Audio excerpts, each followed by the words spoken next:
there are two branches of the supernatural. There are two branches. It's important to put things in context. You see, the reason is because the natural was created by the supernatural. You see this water? When I began to study God, I began to respect water. Do you know what this thing is? You assume that you know what this is. You should be wondering, every time you take water like this, you should be worshiping. When you take a drink like that, you say, hallelujah. Maker, the one that thought up water. The one that imagined the formula for water. This thing you are seeing here is supernatural in its origin. Excuse me, who taught God that this is what he needs to sustain life? Your body is more than 70% of this stuff. Planet Earth is covered with it. About 60-something, 70% of the Earth's surface is all water. Who gave him the formula? Who told him that? You see the sun in the sky, you say it's natural.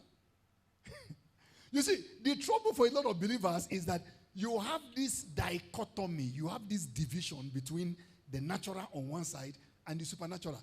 What you don't understand is that they are in flux. What you call natural is actually floating in an ocean of the supernatural. They are not separate. One example, do you have this foam that you use to scrub babies? Do you have this foam that you use you use it like a sponge for babies, right? Is it some foam? Do you understand? I need you to understand what I'm saying because the example is, you know that foam? Something like the foam you have in the chair is soft. If you squeeze it, then it expands again. A sponge, yes. So imagine a sponge like that swimming in the Indian Ocean. The sponge is the natural, the physical, the visible. The Indian Ocean is the invisible realm.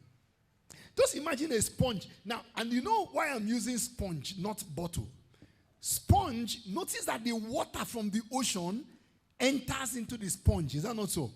You know the way the sponge soaks up water, and the sponge is there, but you have the water from the ocean all around inside, permeating, infiltrating the sponge.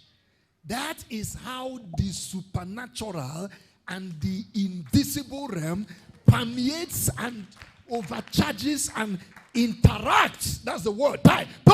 Interacts with what you call natural.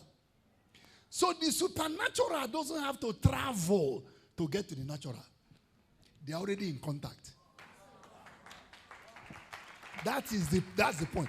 But you see, a lot of believers, in your mind, the supernatural is somewhere in heaven.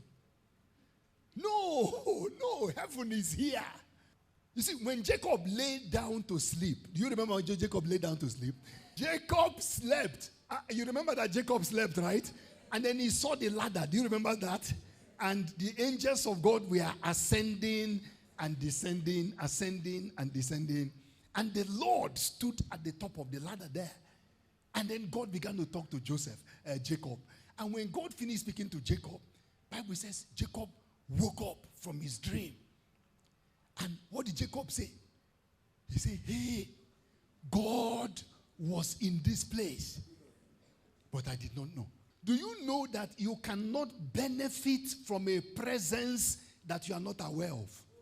If the richest person in Kenya was here tonight and has a check with your name written on it, but you didn't know that he was around, can you collect your check? No. He said, God was in this place, but I did not know. He said, this is none other than the house of God. He said, this is the gate of heaven. This is the gate of heaven. What did he call the name of that place? He called the name of that place spot, like plenty other spots. But Jacob called it the gate of heaven. What you don't understand is that right here where you are now, there is a connection between you and heaven. Heaven doesn't have to travel to get to you. No. Jesus was in the wilderness and he took 5 loaves and 2 fishes. And the Bible said, looking up to heaven, he broke it and he gave. It just kept multiplying. Where was the thing coming from? The supernatural is right here where you are. You see, where you are sitting down, God is right there. The healer is beside you. The miracle you are looking for is not in heaven. He said, the word of faith which we preach, he said that word is near you and it is in your mouth. He said, if you will believe in your heart that God raised up Jesus Christ from the dead, and you confess with your mouth that Jesus Christ is Lord, you will be delivered. Like you, maker of heaven